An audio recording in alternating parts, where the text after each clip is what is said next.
All right. Hey, guys. Welcome to Basic Teen TV. My name is Melissa. Hey, it's me, Cindy. I'm Victoria. I don't have a sexy voice, apparently. We are a weekly podcast where we talk about some 90s teen TV dramas. We are deep into Dawson's Creek. We're into season 5, and tonight we're going to talk about episode 3. Yeah. Yeah. Let's do this. This is called Cape Side Revisited.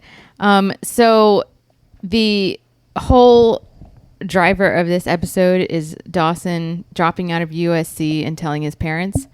But some other things happen. What are those things? Oh, boy. Okay. So Joey and her buddies are at the restaurant where Pacey works, and Joey gets up to go to the bathroom, and then she sees Pacey in the kitchen working. And she's like, but steal my heart. Oh, what do I do? Be steal my heart. What do I do about this with this information? And then she goes to Jen and she's like, Pacey's here in Boston and he's in the kitchen. And she's like, oh yeah, I know. And then she's like, what the fuck, bitch?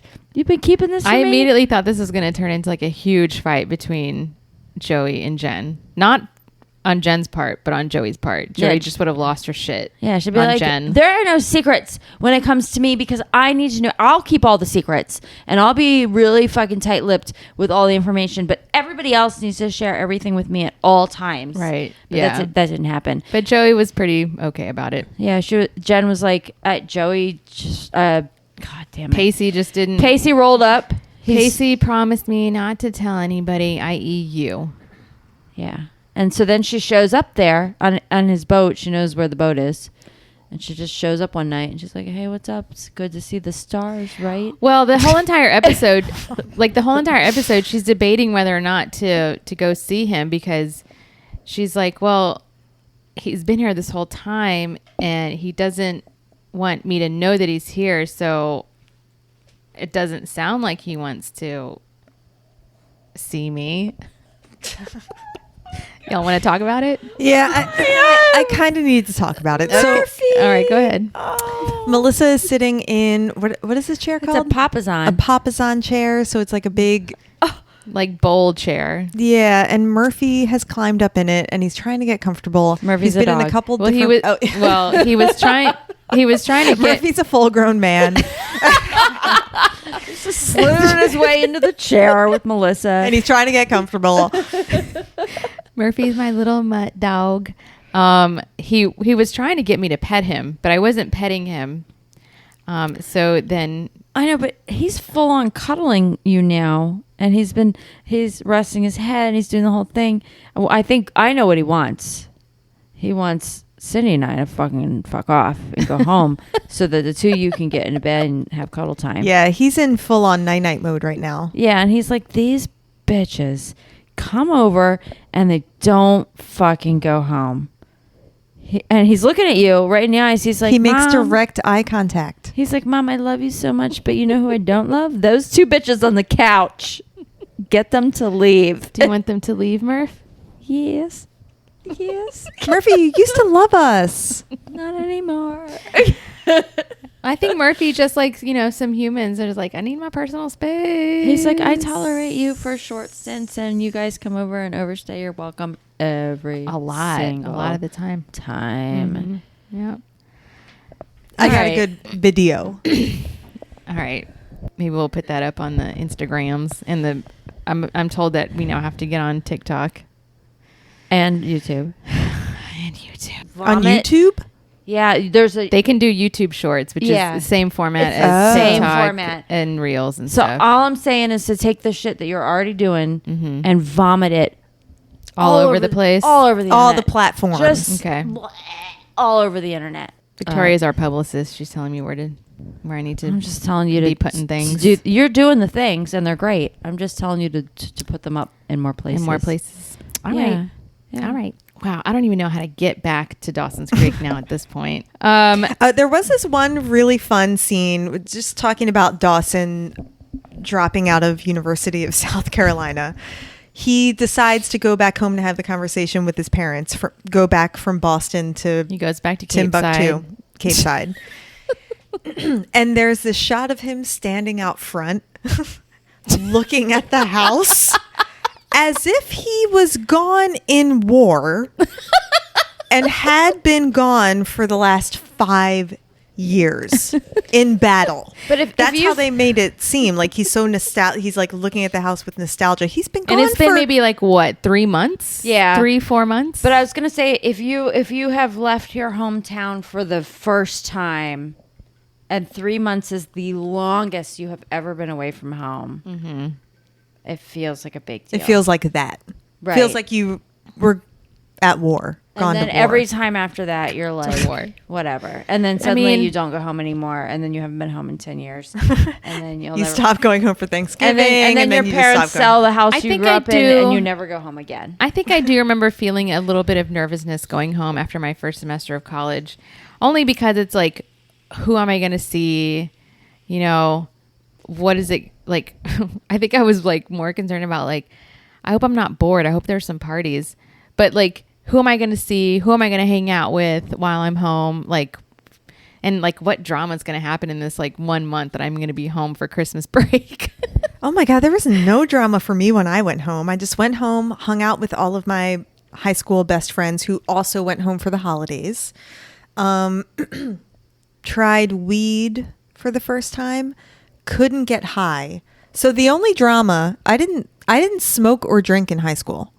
So I tried weed for the first time, like a Thanksgiving that I went home. Couldn't get high. I cried about it.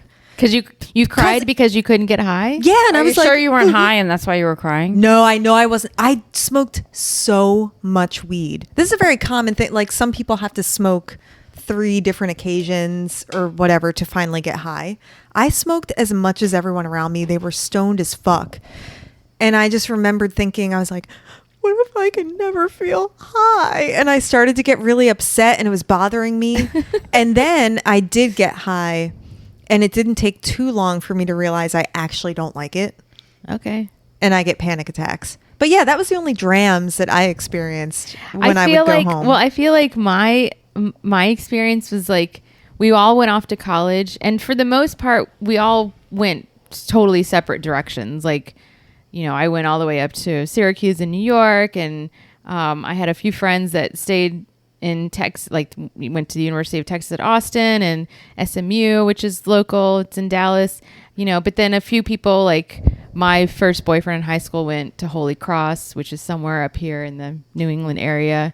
And then we had people that went to like Boston College and Boston. You know, we just kind of went. We had a good number of kids that, you know, in my. Did you have anyone in that my went group to of- Worthington? No one that went Oh. to Worthington. No. Is that a real like? I don't think it's a real. No, I don't college. think it's real. But like, so it felt like.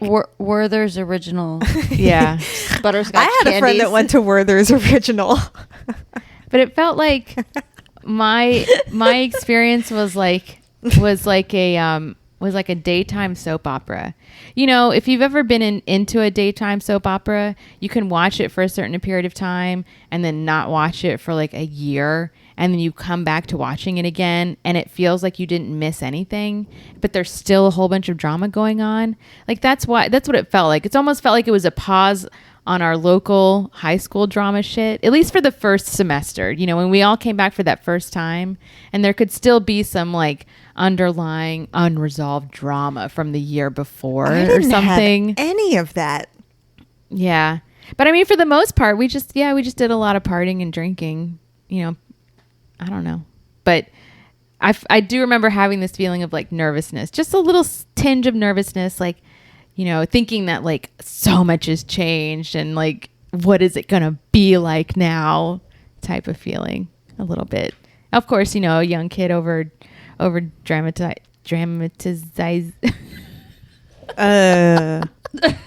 What? Actually, what is it? Over dramatize? Yeah. See, thank you. Dramatizing. Okay. Is it dramatizing? Over dramatization? Over dramatizing? But in the ing Oh form. my God, you guys have said Over so many- dramatizing? That's how I just said it too. Dramatization Of is a thing, but dramatizing. That's the word, right? Yeah, just all that in my own head, you know. Anyways, Well, now whenever I go home, I just have a fear of running into a human that I haven't seen in 15 years that I have no desire to see ever again. Yeah, I mean, because I could easily run into someone at fucking Food Line or Giant, and I really don't want that. So I feel like a major story in this is Jack being continued to be courted by this fraternity, Sigma Epsilon, and comes down to it that they need to fill a quota, and apparently they're considered the party fraternity on campus, and the dean's like, you need to diversify, and so they offered Jack a membership to the fraternity, and he's like, okay, well, I feel like I have to tell you guys that I'm gay. And they all start giggling, and they're like, we know, bro. Like we know you're gay. And that doesn't bother us. We saw your hair. We know you're gay. We saw your hair, brah, and we knew you're gay, brah. Brah. Like, brah. Come on, brah. Brah. We also like looked you up on the internet, and we know that you're like a football guy, gay football guy, and so now we want you to be gay frat bro because that seems on brand so basically for you. they want him because he is gay to fill a quota and to restore their reputation in the eyes of the dean, which I was like, well, they had the black guy. There was a token black guy there. Right. So there was two white bros, a black guy, and they're like, oh, we needed one more guy. box needed to be ticked off. Yeah, we need a gay guy, and then we've done the thing, and then like in a couple of years we'll bring in like an Asian and maybe a Hispanic, and then in like 15 years we'll think about doing somebody that might be like trans. Like we'll see how that goes. But they hadn't even thought about that. No, they hadn't at thought that about point in time. It hadn't even crossed their mind yet. This is 2001. Yeah. They're not there yet, but yes, the blatant. But they were on to their credit. They were honest about it, but they were also like, and we also think that you're a cool bro. Yeah, they were like, dude, bruh, obviously you're gay, but we like you. They were like, we need a gay guy, but we like you. But we like you. You're the one. You're the gay. You're the gay that we like. want. Yeah, we've looked at all the gays, and you're like kind of the least gay. Yeah, you like play football, video games, and yeah, you don't drink. come off as too gay, and as long as you don't, and that haircut is hideous. And like you can have your boyfriend over, but as long as we don't hear you like butt fucking each other, and you're not like too gay about it, then it's fine. Yeah, and you're like, and he was like, "All right, I'm in." Yeah, and then they like picked him up and like toted him around. Yeah, they're like, "Look, we got a gay. We got a gay, guys. Look at the guys. Yay. Everyone, look at the gay. Yay!" And I was like, There was this one scene right before Jack shook hands and agreed to come on board, where the black dude and the white dude were on the other side of the room, and they were both like the way the shot was set up, you could see like Jack's hand and the other guy's hand right before they were about to shake, and the two dudes were over in the corner, and they had this look on their face. They were like, is he gonna do it? We're gonna get the gay. We're getting the gay. And their eyes were all big. It was fucking ridiculous. I totally missed that. Oh my God, this show. But Jack does say this thing. Most fraternities aren't known for their tolerance toward alternative lifestyles. And I was like, Dawson's Creek is kind of showing its age. Mm-hmm. I mean, 2001, to have a gay person refer to their existence as an alternative lifestyle. Yeah, it's like the least alternative of the alternative lifestyles. Yeah, well, I mean, it's not a lifestyle. It's not like I'm the surfer bro, or you know, I'm really into sushi. I don't know what other lifestyle.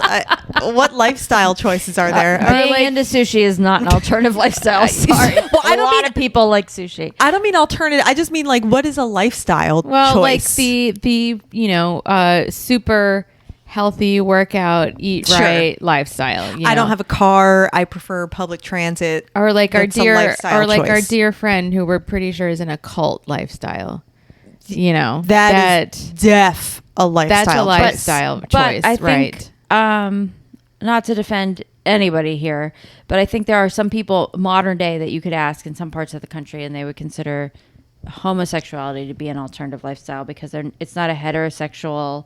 I mean, we as single women of a certain age could be considered an alternative lifestyle because we've chosen, because we're single with no kids. Correct. Yeah. So in that way, being a homosexual is also an alternative lifestyle because it's not getting married by the time you're 28 and shitting out some kids by the time you're 30 or I don't know what people do. But yeah, it's alternative. Yeah, but lifestyle. Well, right. Choices that you purposeful choices. I was gonna say alternative implies a choice, whereas being homosexual is not a choice. Like that's to me, alternative lifestyle. That's what that implies. Like you're choosing to live this lifestyle, whereas like I'm choosing to be keto this week. That's a lifestyle choice, as opposed to I'm gay. Like this is who I am. It's not an alternative lifestyle. It is my life. You know, so I think that's where it dates itself. Yeah, like that's how it was seen back then. You know, as still like it was. I mean, it's sad to say, but it's still, you know, in a lot of people's mind, it is a choice even now. But in 2001, it was for sure a hot topic of debate that being gay, you're not born gay. You choose to be. Yeah, like that was actually a talking point then, as opposed to now. It's less of a talking point. It's less of a talking point. Depending on where you are in the country. But I think in terms of media, that's not the talking point anymore. We've moved on. Right.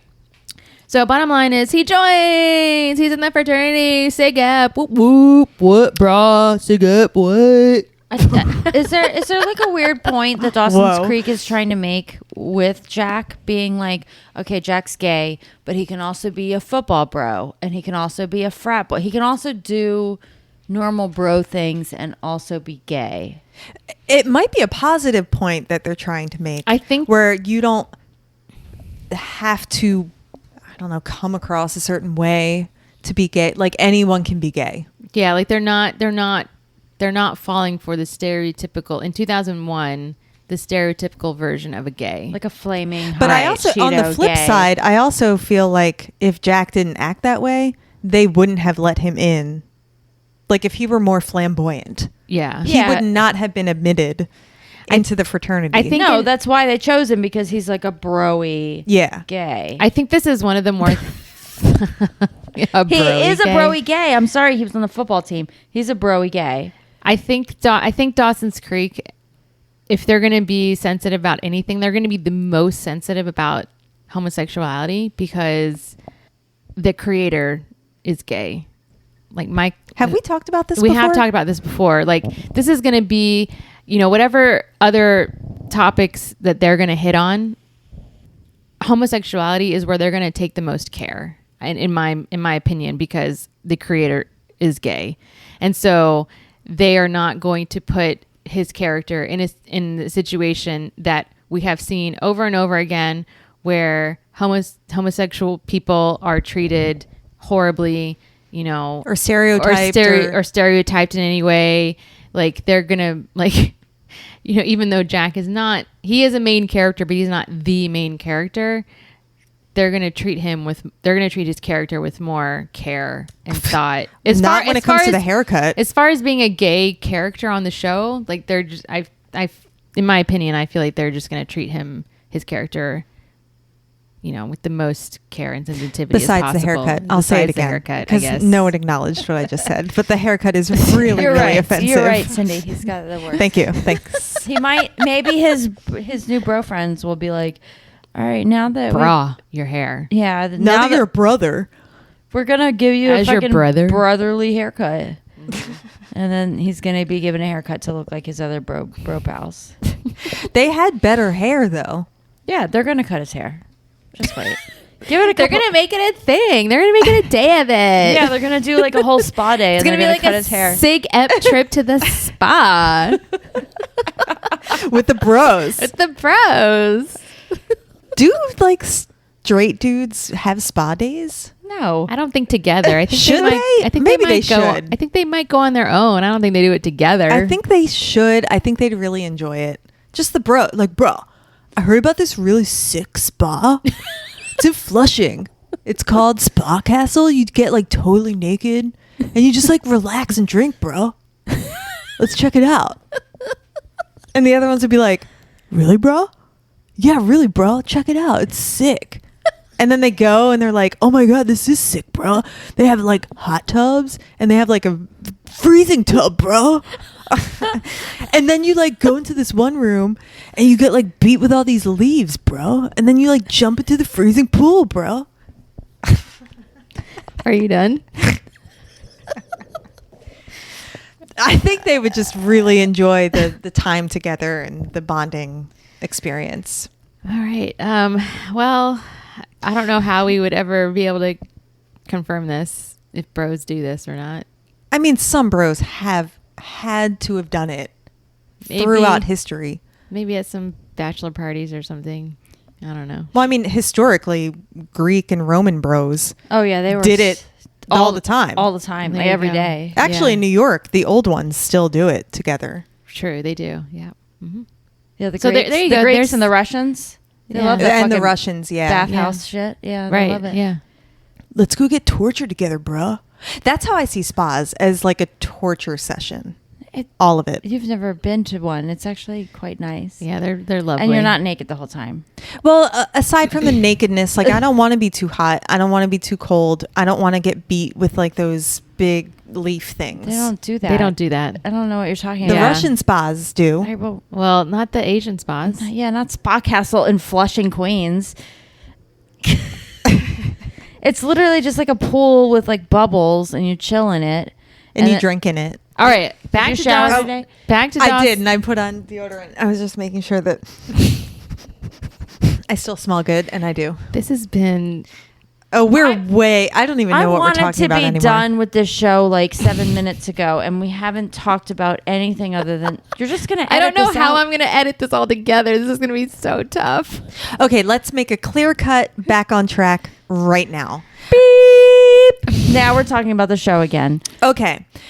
Back to Dawson having this big conversation with both of his parents because he shows up at the house unexpectedly and he's going to drop the bomb that he's dropping out of USC.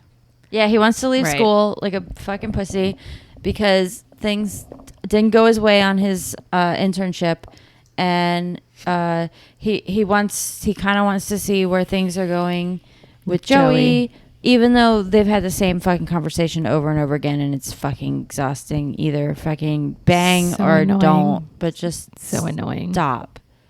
For 5 years, they're too young. They're too young, man. They've spent a third of their lives getting together and breaking up and getting together and breaking up. I mean, has anyone in real life been through this with a high school sweetheart? With a No, I mean, I remember. No. I mean, no. no. We've talked about this before. I didn't actually date someone until I was like 18 years old. I never kissed anyone until I was 18, so I certainly wasn't doing this whole dramatic get together break up thing. I mean, I guess I kind of did that in high school, but like when he went off to college, that was it. Like he went to college. I was a senior in high school. I was a year younger than him. And then when I went to college, like we essentially didn't exist to each other anymore. It's like I did the thing where we dated for 3 years into college, and then ultimately it didn't work. that's But the once it majority didn't of your work, college experience. yeah, then he died, which is not the typical trajectory of relationship, Right. young relationships. Right. But there was nothing dramatic, like in that interim. There was none of this like I'm going to uproot my entire life. I certainly wasn't dropping out of because he Right. went to college in Maryland and I went to college in Chicago. So we were doing long distance college relationships, dating. I sure as shit was not going to drop out of college to move back to Maryland. No. For him. I mean, that's what this story is. Yeah. Like Dawson is dropping out of USC. He's using the fact that he got fired from that internship as a reason, like, but ultimately it's because of Joey, which is insane. Like this is not a thing that. It's crazy because they're not in an actual relationship, and if they had been in like a serious committed relationship for this whole time and they were banging and they were deeply in love, then I can kind of get it. But they've been like fucking each other in the head for 5 years, and right. he wants to drop out of film school in LA that he was like talking about for years. Yeah, it was like coveted for him to get into this school and do this program. He crossed one road bump and then came back. And she fucking threw up a bunch more roadblocks for him. And then he was like, yeah, this is what I want. More of I have this. to see. I need more toxicity in my life. I have to see what this means and where this goes and what's going to happen. Which leads me to my next point. His dad, Mitch, is like, dude, don't do this. Please, I beg of you. This is the worst decision you could ever make. And then his dad goes, you've worked so hard for this, and you've faced the kind of adversity that would make other people run for cover. And I had to pause as I was watching the scene and rewind it so I could write down that quote. What fucking adversity has Dawson faced? He comes from a middle upper class family. He's white. He's straight. Male. He's male. Right. What did he? Oh, he has an inheritance from a rich old dead guy at the age of like 18. What adversity? Oh, he spilled some coffee, and the director on set said you're fired. That's the adversity. That is kind of true.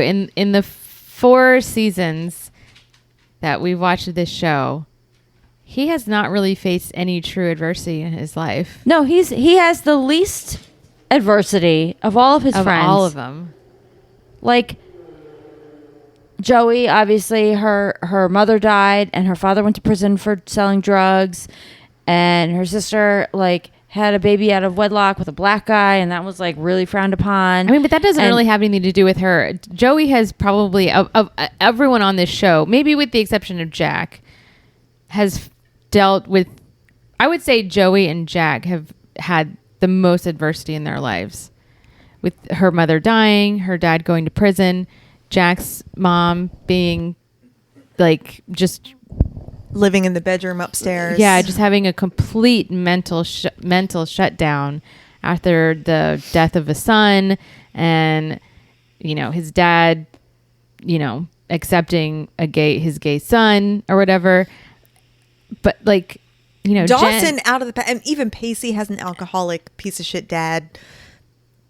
And just Dawson, parents in general who don't support him. Yeah, but Dawson out of the crew, yes, has it made. Right. Has the least adversity in his life of every other character on this show. And we've talked about this because he's the most like moany groany one, always having like a fucking drama of some sort over absolutely nothing. Well, he's created the drama. Right. And that's part of the problem is like he thinks his life is so whatever because he hasn't actually had any real problems. So all of his little problems are like huge. And I swear and then he's like a little bit of a narcissist because then when his friends are like, well, I've had this actual problem, like my parents are dead. And he's like, no, you don't understand. My problems are worse because it's me and you're not the star of this show. You don't know. Hi, it's me. That new Taylor Swift song.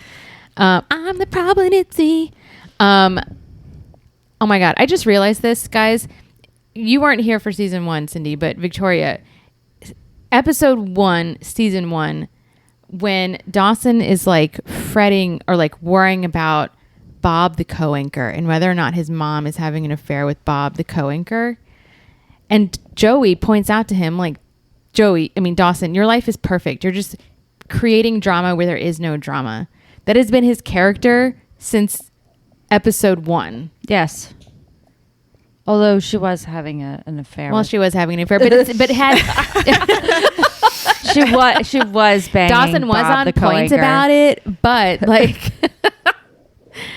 but like Joey's point was like, hello, your life is perfect. You have everything you could ever need or want in this world. Like, why are you making up drama where drama doesn't exist? Yeah, and now he's like rich at the age of 19 from that old guy that died. Right, and from he AI. left him his AI, entire which he life inheritance. he mentions to the director. He's like, "Oh, I made a documentary about AI Brooks. Do you want to see it?" And he's like, director's like, "No." I loved that response because that is my response. Yeah, that's fair. That was a fair response. I don't want to see what you've done because if it's really good, then what? I'm supposed to feel like a piece of shit because a 19-year-old made something better than me. But also if it's really bad, then I have to like pretend like it's good and tell you that it was great. Well, that director would tell him straight up if it was bad. That guy but it's just an awkward position, which is why he was just like, no, I don't want to see it. I think that director would have told him straight up. But yeah, the adversity. Oh, the adversity that Dawson's faced in his life. That's what I thought when I watched it. Oh, the adversity. Dawson. Are you okay? What a douche. Yeah, I'm trying to see what else we're moving on to. Oh, so in this episode too, so Jen and Charlie are, starting some sort of relationship. It seems to be based on sex at this point, and Jen's really trying to get out of that cycle. And so she's like, they kind of, place a bet on if they can go 12 hours without having sex. So I guess up to this point, they've not been able to go 12 hours without having sex with each other. They've also been dating for like a week. 1 week. Which Jen points out. Jen's like, we've been like, doing this thing for a week and I don't know anything about you. And like, if this relationship, what? You've been boning each other for a week. But have they seen each other every day for a week? Yeah, that's what I'm thinking. Because I don't know, in adult terms, a week means we've gone out once. I've seen your face one time. Yeah. Yeah. And it doesn't even necessarily mean that I've seen your peen either. Right. We could have just had dinner. Right. Maybe kissed. Maybe not. Right. Oh, but all right. But they're college age, and they banged the first time that they really hung out. Right. So let's assume that they've banged 5 times in the last week. So now they're going to hang out. And every time they hang out, all they do is bang. That's her problem. So she's like, I want to go out on a date. I want to do an adventure. She's just kind of like, I want to get to know you. I want to know you. Yeah, and he's like, you can get to know me while you suck my dick. Right. Yeah. I mean, that is his whole thing. And that's where I thought they were going with this. I thought Jen was going to realize that he's just like a piece of shit, just like surface level college idiot, horny guy. He might be. He started out strong where he tried to be like, I'm not like other guys. And then they started hanging out and it's evolved quickly. He's just like every other guy. Yeah. She's like, what color are my eyes? And he's like, brown. And she's like, yeah, with flecks of green. And I was thinking to myself, I agree with what her thought process in that it doesn't seem like he's really giving much information to her. He's not sharing much about himself. Yeah, he's being very evasive. Yeah, but when you ask a man what color your eyes are, expect a one-syllable response and expect blue and expect green. The wrong response too. Like, guys don't pay attention to that shit. No, they should know at least blue or green or blue or brown. Jesus, now I'm drunk. Blue, brown, green. It should be a one-syllable response. I mean, I'm just green's an eye color too. Green's an eye color. I'm just saying that, like, what color are my eyes, Cindy? I always thought yours were blue-gray, actually, not green. Yeah, grayish blue. Yeah, they're fucking green. They're blue with flecks of green. No, they're not.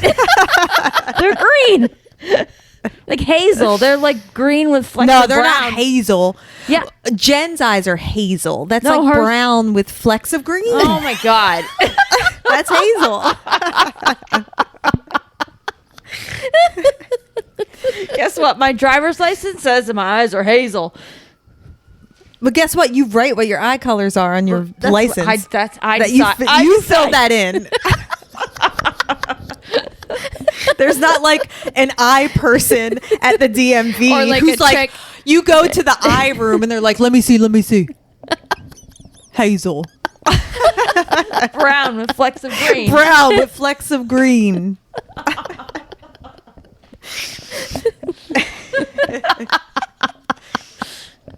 But yeah, she wanted like this big elaborate answer. And I was like, dude, just expect a 1-syllable response is perfectly fine as long as it's correct. Yeah, and I would say, well, especially if a guy that you've been dating for a week or banging for a week, he's not going to know the color of your eyes. But how is that possible?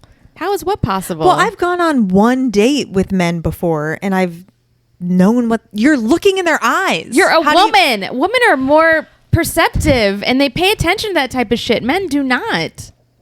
Correct. But how do they not? I'm not arguing with either of you. I think I'm arguing with I'm men, just the existence annoyed. of men. Yeah, Right, I'm just because, irritated. because there's no logical answer for them to not know it. There's not. They're not looking into your eyes. What are they looking at? Your hair, your tits, your ass. But I can see your it. legs, But we're your making feet. eye contact. So what are they looking at? They're just not. They're just not. It's something. It's not even like. It's not. It's almost like it just doesn't register. It's like, yes, they may be looking into your eyes and paying attention to what you're saying and engaging in a thoughtful conversation.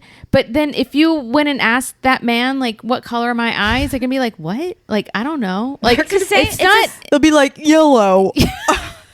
I mean, it's the same. It's like, what color was the shirt that I was wearing? Yeah. Like, they might not have remembered the color of the shirt. I mean, it's funny too, because men can say like, oh, I remember you wearing that outfit, or like you looked really good in that outfit, but they're not going to, it's almost like they only pay attention to shapes and like solid colors.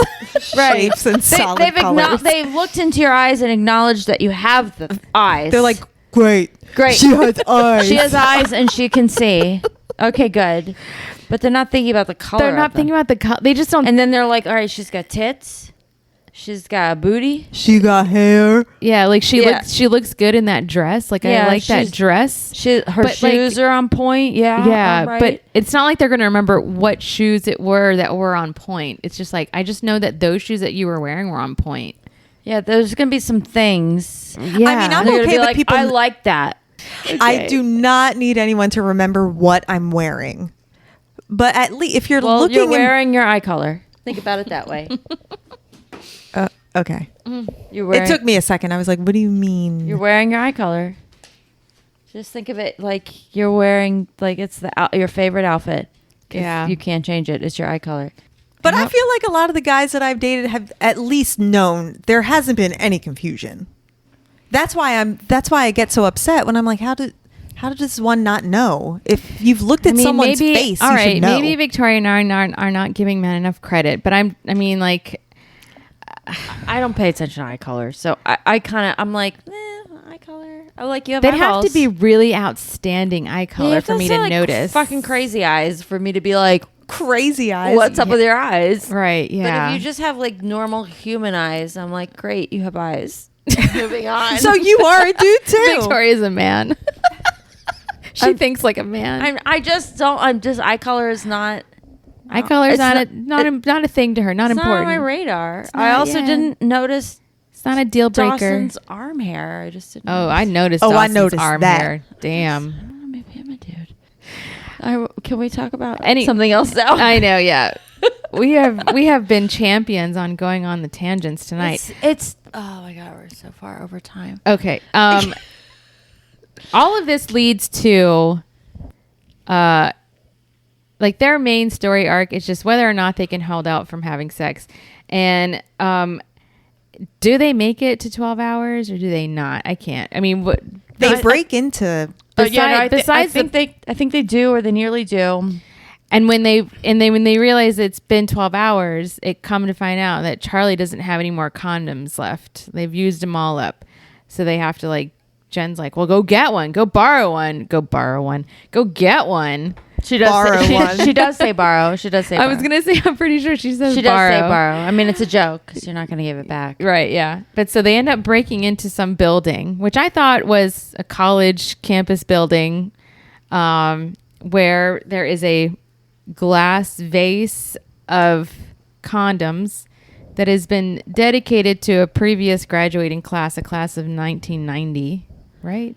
Yeah, so maybe that's what made me think that it was maybe as high school, but maybe it was a college building. But whatever, it was a institution of education building that they broke into with a health clinic inside. Right. And then there was like a jar. There was a sign. Yeah, there was a jar full of condoms and a sign that said, "This is dedicated to," or "This is a gift from the class of 1990." But this is 2000. So for 10 years, there's the class of 1990 purchased 10 years worth of condoms. Well, I think 11 years worth of condoms. Well, maybe the health clinic has just been keeping it up. It made sense because of the message that was on that placard. Yeah, it was about AIDS. Right. You know, They're like, take these condoms, don't get AIDS. Yeah, right. To decrease the spread of AIDS. But this hints at like an ish with Charlie. So Jen this whole time has been trying to like learn something about Charlie, like learn something about him, something personal. And he's been very evasive this whole time. And he's like, you know, yeah, the class of 1990, like dead, you know, left this as a gift to the school, you know, so everyone can get laid. And Jen's like, can you not read that sign? Can you not read that? And he's like, yeah, I can read it. What are you talking about? Bitch. And so Jen reads it to him, and it says, you know, from the class of 1990, you know, to reduce or to, you know, stop the spread of AIDS, safe sex is the message. And he goes into like, okay, so I can't see things that are far away. Like, I'm sorry. I don't like wearing my glasses because I don't like the way I look at them. And I just thought like, and so Jen is like relieved, like, okay, fine. I've finally learned something about you. But Victoria and I had differing opinions on what this Opinions on it. I thought that this was going to lead into a PSA about adult illiteracy. I really thought kid fucking couldn't read at all, because they had a conversation before this about what they were going to do instead of having sex. And she wanted to take him to see some foreign films with subtitles. And he was like, I don't do subtitles. I don't want to read. If I'm going to fucking stare at a screen, it's not going to be to read. And it was like kind of an ish for her. And then she like tried to overlook it. And then they're in the health clinic and he can't read the sign that's like 3 feet from his face. And bro can't read. He can't read the sign, but the way that she poses the question, I can see where you would follow that train of thought, because she asks, like, instead of asking him like, oh, you can't see that sign, she says like, oh, you can't read, can you? And he's like, no, I can read. I just can't read things that are far away. And so the answer to it is like, oh, he's nearsighted and he is just, you know, self-conscious about wearing his glasses. But what's the point of that? I don't know. I mean, you might be right, and it might just be a lame thing. She asked the wrong question. She should have asked like, oh, you can't see that sign, it's too far away. Even after he admitted to being nearsighted, quote unquote, I felt like that was just a red herring, and I'm like, no, he actually is illiterate, and he's just using nearsightedness as a cover, right? Yeah. And then like in 3 episodes we're gonna learn that like bro can't read, and then she's gonna take him under her wing and be like, I'm going to teach you how to read. But then he's going to be resistant to it because he's going to be really frustrated and embarrassed. And then they're going to go their separate ways, and bro is going to fail in life because he can't fucking read. And she's just going to move on and forget it, that he even exists. The same way that she's forgotten about Drew Valentine and Henry Hudson Parkway. Well, I will say this. You did look it up on some Dawson's Creek forums or something. And so there are people out there who agree with you that dude can't read. But I just think it was dude can't read. I think it was as superficial as bro like can't read, and he also is colorblind apparently because he doesn't know what color her eyes are. Yeah, that he just doesn't feel like wearing his glasses because he thinks he looks like a dork. Oh wait, maybe that was the whole point of the color thing. He's so blind that he also couldn't see the color of her eyes. But he got her eye color right. She was just being a bitch about it. He couldn't see the flecks of brown because flecks of green. Whatever. He couldn't see the flecks because his eyes aren't that good. No, but he's nearsighted, so he should have been able to see those flecks. Well, he wasn't that close to her eyes when he was. When they were banging? Yeah. What, were they across the room Maybe they from one were. another? Maybe they were No, banging doggy Her style. face was like in his chest. He was up above her. He's never like looked lovingly into her eyes. He's just been fucking banging her. Up above her. You know when there's like a tall guy and a short girl and they bang? Her face is not at his face. It's down here. In his, like, Chest. man boobs, Yeah. if he has them. His chest. So he's never looked into her eyes because all they've done is bang. And so he's just like smothering her like a pillow. All right. Or they're doing it doggy style, and then her face is a good 3 feet away from his face, so he can't see that far. But he knew her. He got her eye color correct. She was being a pain in the ass. All right. All right, let's So move we'll on. find out if dude is illiterate or he really is, Or if just, he's just a or if dumbass. it's just as superficial as like he's nearsighted. All right. Pacey. Let's talk about Pacey. Pacey's working at the restaurant. He's like been chopping potatoes this whole time. And he's like, what the fuck am I chopping these potatoes for? And it turns out that this chef is like trying to give him a legit shot at being a cook, at being a chef. And he's gotten this job over at Karen, who's that waitress chick that he has befriended. And she's been pissed at him this whole entire episode. And Pacey's like, I have no idea why you're mad at me. I have no fucking clue why you're so pissed at me. Turns out, chef gave the job to Pacey and not Karen, the waitress. And he makes up a nonsensical, asinine reason that Pacey got the job and not Karen. And I don't... Yeah, and it's stupid. What did he say? What was the quote? Like he's like, oh, what does he say? He's like, I would be crazy to give this job to someone like you who is a complete asshat. But this is not kickboxing. And so clean your station. You're cooking the main dish tomorrow night. And Pacey's like, oh, you gave the job to me over Karen. But like, I don't understand where kickboxing comes into it. Like, what is it about Karen that is kickboxing? I think the implication is that she's a crazy, unhinged, hysterical woman. That she doesn't have the like finite skills it takes to be a chef. The emotional discipline that it takes to like cut up potatoes or mushrooms. That Pacey... but Pacey does. Pacey has, yeah. Anyways, I mean, it's super fucking sexist. Sexism right there for you. And the reason that the chef, the owner and the chef of this restaurant has come to this conclusion because he had Pacey cutting potatoes into fine, thin slices, like slivers of for potato. 2 days, and then he's like, "Great, you did a good job," and then threw all those potatoes in the trash. Super wasteful. He was like, "Guess what? We don't make potato chips here," and threw them in the trash. And I was like, "You just wasted a boatload of food. First of all, that's a lot of food. Fucking shit's expensive, and you just threw all that in the trash just to prove a point to a teenage boy." Whose brain is not fully formed and is not going to understand your point and doesn't fucking care. And then was like, I was just trying to get you to train to slice thin. Here, this mushroom. And he's like, well, fuck a mushroom. I don't give a fuck about mushrooms. It was a white truffle. It was a truffle. And then he was like, these cost like $12,000 an ounce.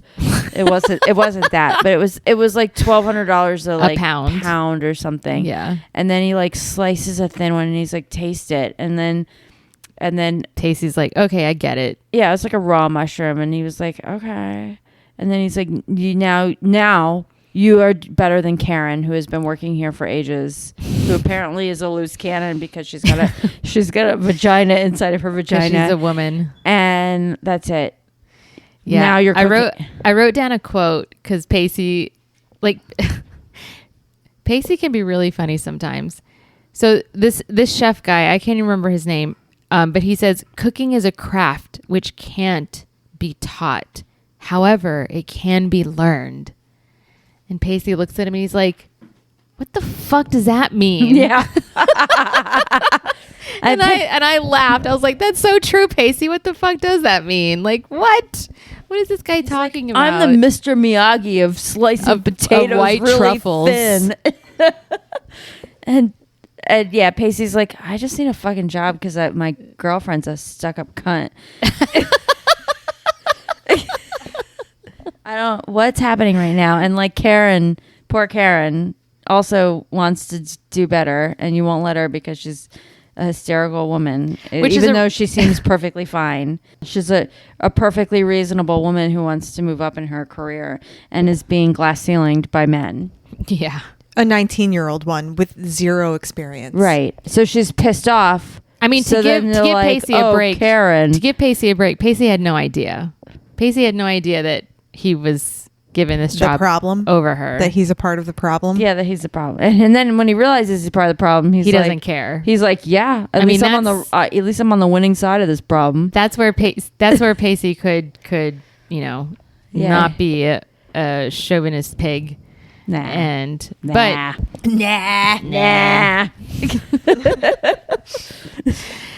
all right, so that's Pacey's story. So Dawson decides over his father's disapproval. Like, his mom seems cool with it. Like, she's like, do what you gotta. She's like, it's not the best idea. Yeah, I don't think she's cool with it. She's not totally cool. She's more cool with it than his dad. I think she admits that selfishly she wants him closer to home. And I also think that she's got like a baby to take care of. So she's like, oh, just do whatever. I don't care. I can't with your teenage problems. I've got baby problems that are bigger than your problems, actually. And Dawson goes against his parents' wishes and drops out of USC and then shows back up in Boston at Joey's college. And then she's like, well, yeah, Dad, I don't even fucking show up at my dorm and I went to get my mail and I don't fucking see you there. And here's what he said on the step, though. I've alienated my parents and found myself adrift in a sea of uncertainty. And he's like, the way he's lounging on these steps when she comes in and checks her mail and the camera pans over and he's like laid back on the stairs. Yeah. And he's found himself adrift in a sea of uncertainty. God, what an asshole. The way he speaks is so disgusting. Adrift in a... If I ever sincerely, genuinely came to you guys and I was like, listen, times have been really tough. I'm going through something really difficult. I found myself adrift in a sea of uncertainty. Would you give a fuck about what I was about to tell you? Like what I'm going through? I might think that you've been coerced and that it's a code and that I should call the police. Oh, you think maybe I'm like bugged? Yeah. And then you'll be like, guys, like I'm adrift in a sea of uncertain wink wink. And Actually, I'd be like, I'm gonna call the police. Actually, okay, my first thought was like, is she on drugs? Like, Or she's on something. Maybe you think she really isn't well. Actually, this is like a bad sign that she's speaking this way. Yeah. I think that would lead more to like, Victoria's assumption, like, oh, she's Either I'm unwell or I'm mic'd. Right. Yeah. Yeah. You've either been like kidnapped and blackmailed, and you're trying to do a thing, I've been given a script, or you're like you've had a complete mental break. In which case, I'm calling your mom. And we're gonna and you'll be like, Mary Lou, we're gonna get you checked in somewhere. It's gonna be okay. My mom would be like, hello, because that's how she always answers the phone when she's not expecting me to call. Hello. And then you would be on the other end and you'd be like, Mary Lou, listen, Cindy just said that she was adrift in a sea of uncertainty. Something's up. Yeah. Is there a facility that we can bring her to? I'll pay for the Uber. But I think she needs to be checked in. She's not okay. This is just how they speak to one another in the entire show. Yeah. I mean, this has been since day one. Yeah, they've always spoken this flowery. Yeah. Flowery. Flip flowers. God. So Dawson's dad is Mitch is really upset that Dawson decided to drop out of USC, but he's like, so he says to Dawson, "I am really disappointed in you, Dawson." That's what I would say to Dawson too, as a parent. But I'm disappointed in But that's Dawson. not his final words to him. He's like, but he comes a little closer to him, and he's like, "But I want you to know that I love you, and I will always support you," or something to that effect. Basically, he says, "I love you. Like, I'm disappointed in you in this decision you're making right now in your life, but when it comes right down to it, I love you." And so, like, Dawson and Joey have their thing. They go off and have coffee. Apparently, we come back and we see. I didn't even realize that it was Mitch coming out because it was a high up shot. Like they took a boom shot from way up high. Yeah, I didn't know it was Mitch, and I didn't also know it was didn't know Mitch that he either. got ice cream, but I guess he was like eating his feelings, and he got a double scoop ice cream So cone. he's so like a chocolate basically vanilla. he went to the grocery store, and while he was there, got some ice cream, and he's driving back in like a waffle cone, not like a normal ice cream cone. he's It's like like- one of those big waffles. He's jamming out. What song is he jamming Give me out the to? beat, boys, and free my soul. I wanna get lost in your rock and roll and drift away. Ow. Yeah. So he's like jamming out to that song, eating his ice cream cone. And at the part where they go, "Give me the beat," he like is pretending like he's drumming, and he throws his little ice cream cone, and the top scoop goes flying into the passenger foot area. Yeah, And as soon as I saw that happen, I'm like, okay, I know what's going to happen. This is written so many times in television. I know what's going to happen. yeah, yeah. I knew something was going to happen because why else would they show the scene at the very end? At the 'Cause I could very see end. that we had like Yeah. a minute 30 And not- left, and not only- like why would they show him? And not only did they driving have home? scenes of Mitch from inside the car, but they show the car driving down a winding, dark road. I'm like, okay, I know it's happening. I can see it coming. And it happens. Like well, Mitch he goes to pick up. bends down to the passenger side of the seat to pick up this ice cream cone, which all of us were like, it's not like you're You going won't to eat eat that? that. Yeah, you can't pick it up and eat it. You can't eat that. Just leave it. Just leave it. or pull over. Why would you? What are you gonna do when you pick it up? You're gonna chuck it out the window. What are you going to do when you And pick then, it you're up? gonna, and then you're gonna have ice cream fingers, and you're gonna touch the wheel. You're gonna make it worse. Yeah, just fucking leave it. This is a thing for 15 minutes from now. But why are you getting ice cream for the drive home in the first place? Yeah, I know. Ice cream's not like car food. Maybe It's he wanted- not car unless you're a passenger. You can get away with it as a passenger, but if you're a driver, I don't know. It's like a double but scoop of ice cream. Even as a passenger, I wouldn't get a cone. Maybe I'd get like Not for the ride. Yeah, you eat it at or you get your cone and 'cause you it's eat it at the place. I don't like cones to begin with. They're just too messy. It's very messy. I always get a cone. But he seemed like he was in a good mood, and I couldn't tell.